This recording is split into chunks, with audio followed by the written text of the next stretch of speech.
When rescuers arrived in Jarrell, Texas on May 27, 1997, they found not just destroyed homes, but an entire neighborhood erased. No debris, no walls, not even grass. Just empty, raw earth where Double Creek Estates once stood. The official record calls it the most destructive tornado of all time. An F5 that didn't just tear through a community, but wiped out every trace of it. What kind of force leaves behind nothing at all? And how could a storm become powerful enough to do the unthinkable? The answer begins that afternoon, beneath a deceptively ordinary Texas sky.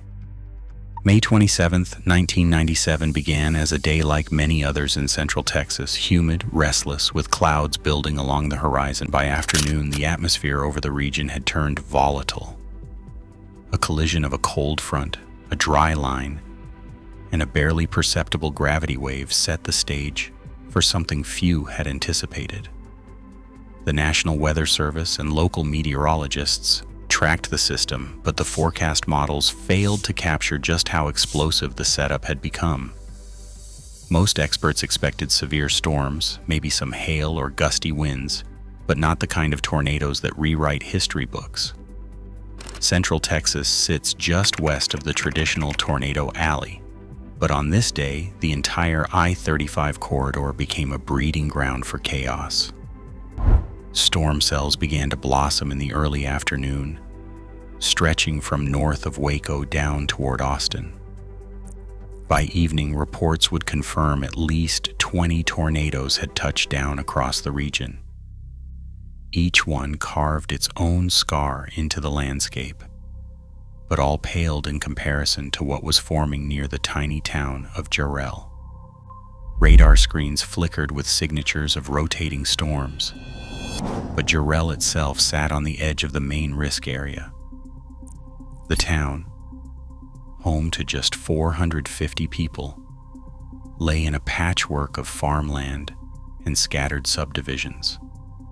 To meteorologists, the ingredients for a classic tornado outbreak, strong wind shear, clear directional flow, weren't fully there. Instead, the day's instability came from an unusual blend of high humidity and intense surface heating, capped by a gravity wave that focused energy into a narrow corridor. The result? A hidden pocket of atmospheric violence that standard forecasts missed. As the afternoon wore on, the sky over Jarrell darkened. Lightning forked above the fields, and distant thunder rumbled. Residents went about their routines, unaware that a supercell was quietly gathering strength just to the north. The storm's slow, grinding movement would soon defy every expectation, its path and pace unlike anything most had ever seen. In a matter of minutes, what began as a typical Texas spring day would become a case study in how even the best forecasts can fail to predict the unimaginable. The fate of Jarrell was now tied to a storm corridor no one had truly seen coming. Jarrell's quiet streets and open fields gave little hint of what was about to unfold. The town, tucked between farmland and low hills, had no siren towers on every corner, no sprawling subdivisions with underground shelters.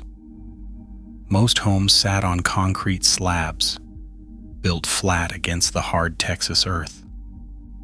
Basements were almost unheard of.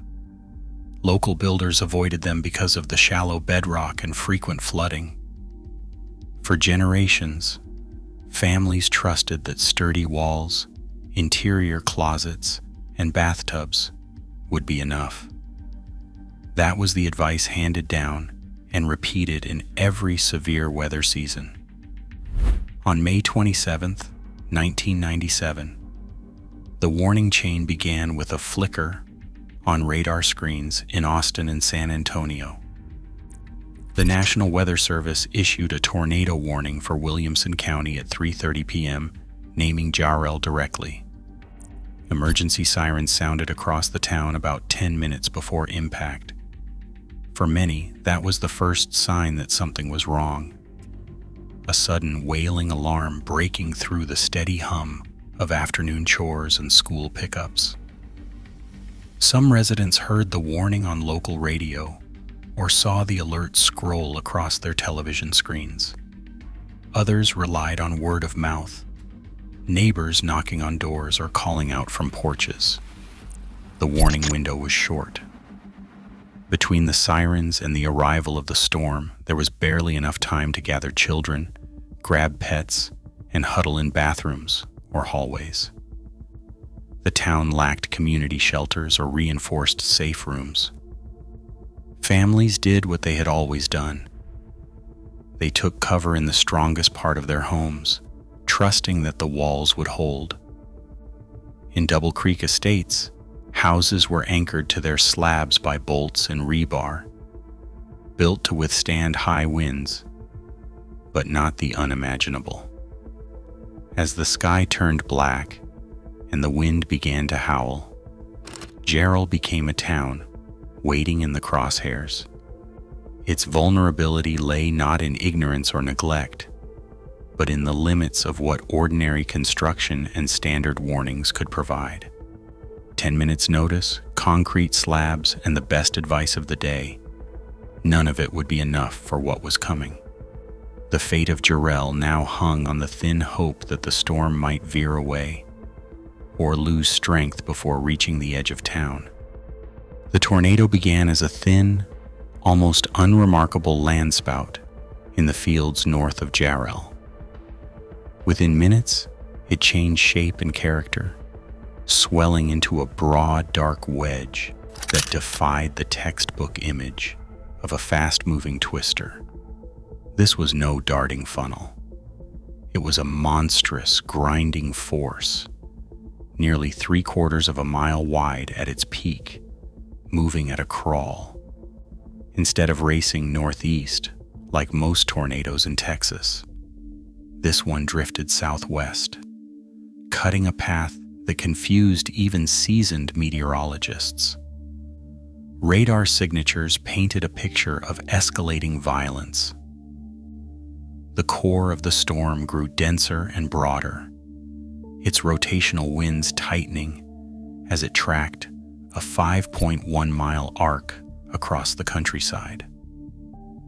Unlike typical tornadoes that spend seconds over any one spot, this one advanced at just 10 to 15 miles per hour. The slow pace meant that when it crossed a field, a road, or a home, the full power of the vortex bore down on that place for minutes, not moments. Experts would later describe the Jarrell tornado as a living thing, a beast that didn't just pass by, but lingered and chewed. The southwest drift was so rare that many residents, and even some forecasters, struggled to believe what the radar was showing.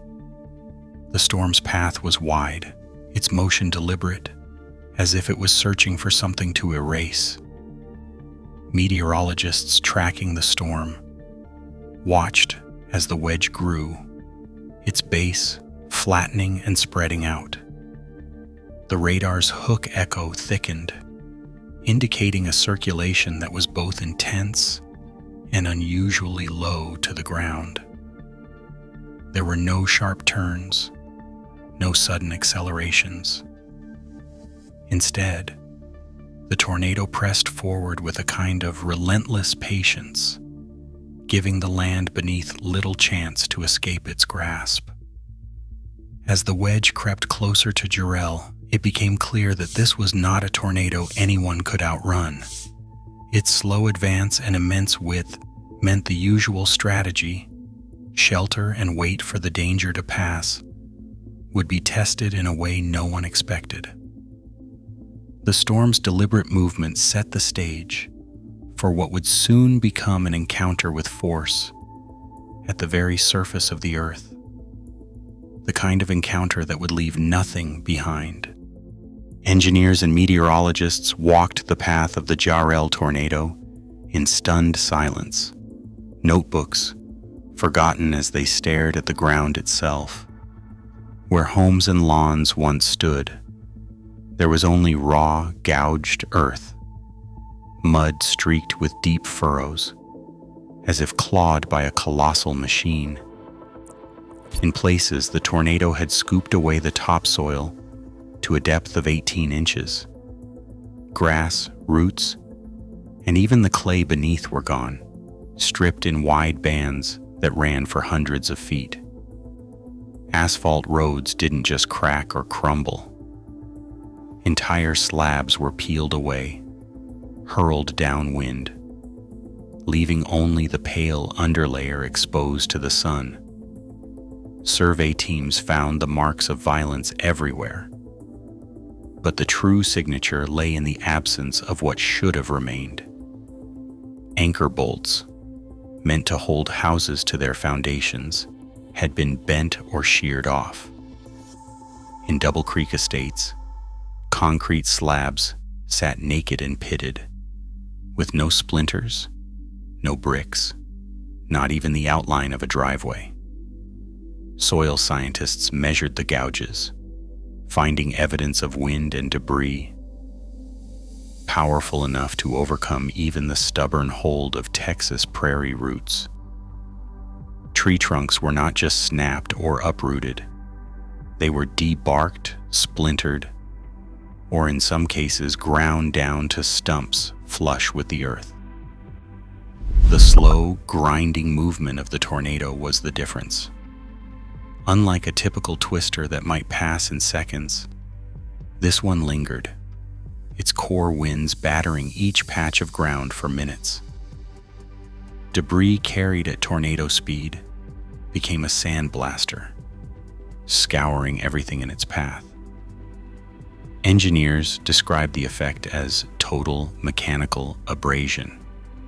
Not just wind, but a relentless, abrasive flux of wood, metal, and earth, all spinning at speeds that likely topped 200 miles per hour at ground level. The result was a landscape where the difference between road and field vanished. Just a raw, muddy expanse, scored with deep channels and littered with fragments that barely hinted at what once stood there. Forensic teams documented the aftermath with photos and measurements, but numbers alone could not capture the violence.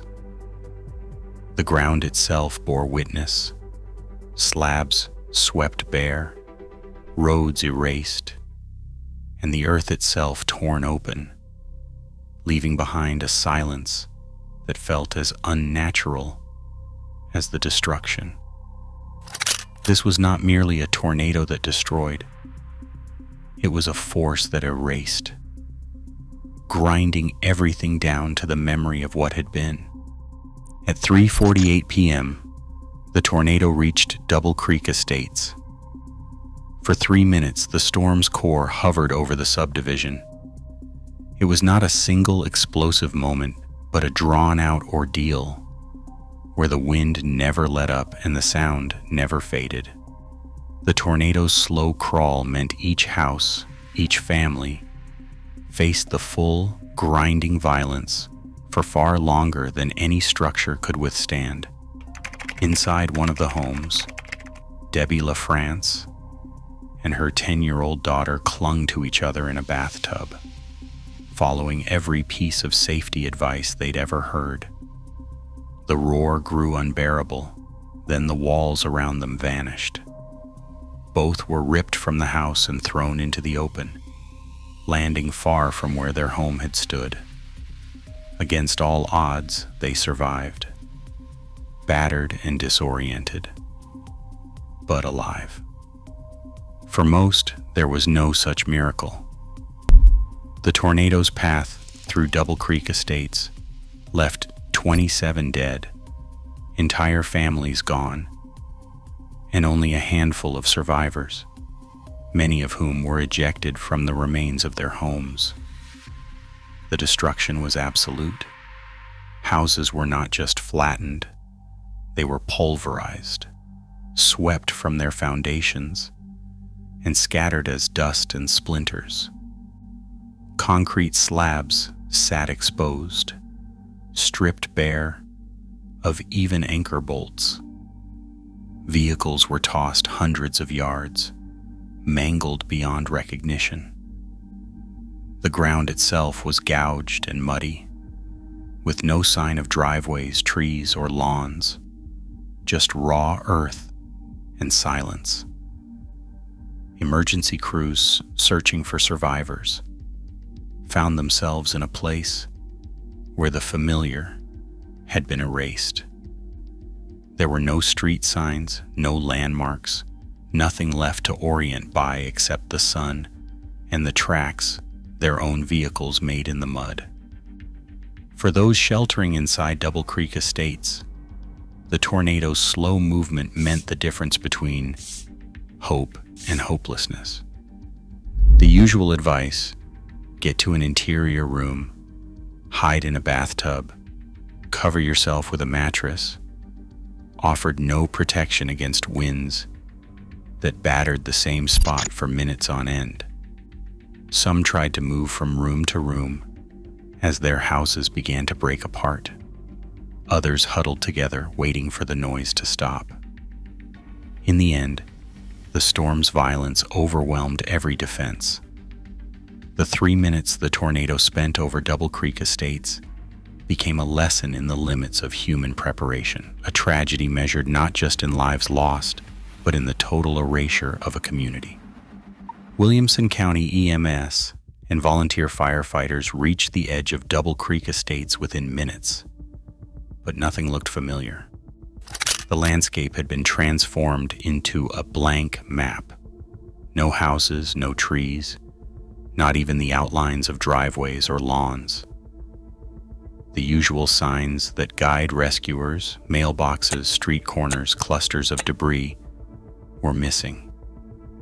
Instead, there was only mud, gouged earth, and the deep tire tracks left by the first emergency vehicles. Radio traffic from that afternoon captured the confusion.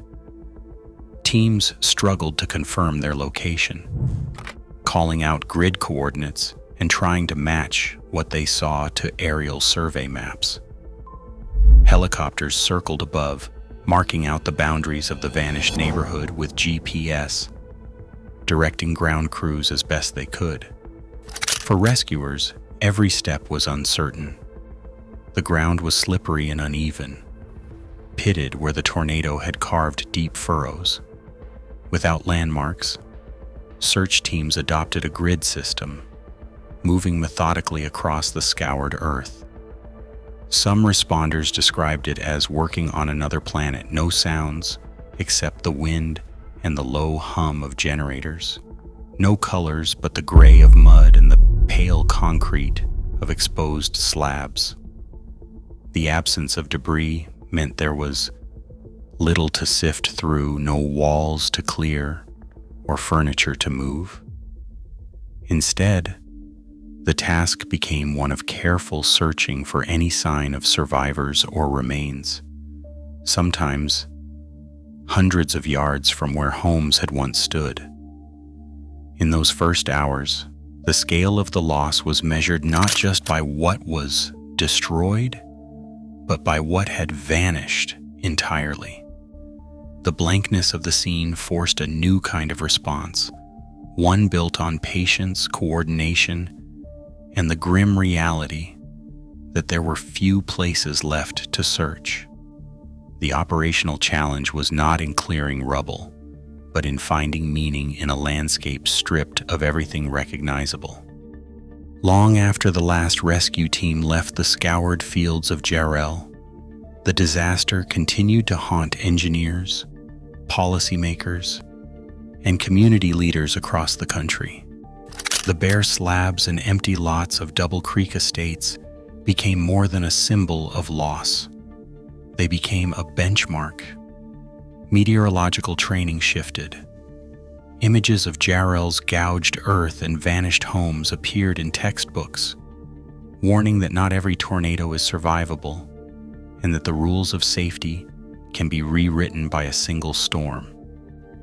Emergency management classes began to feature Jarrell as a case study, teaching that slow-moving, violent tornadoes demand a different kind of response, one that anticipates the possibility of total erasure, not just broken walls. The question of how to protect people from the next Jarrell sparked fierce debate. In the aftermath, FEMA released new guidelines for residential safe rooms, offering tested designs meant to withstand even the most violent winds. The agency's Taking Shelter from the Storm manual, first published in 1998, drew on the lessons of Jarrell, urging communities to consider underground or reinforced shelters as the only truly reliable defense. Across central Texas, local officials began promoting safe room rebate programs and encouraging schools to build hardened spaces for students and staff. Yet no state law required these upgrades for every new home. The cost of retrofitting existing houses and the challenge of building basements in rocky soil meant that most families still relied on the same advice as before: interior rooms, bathtubs, hope.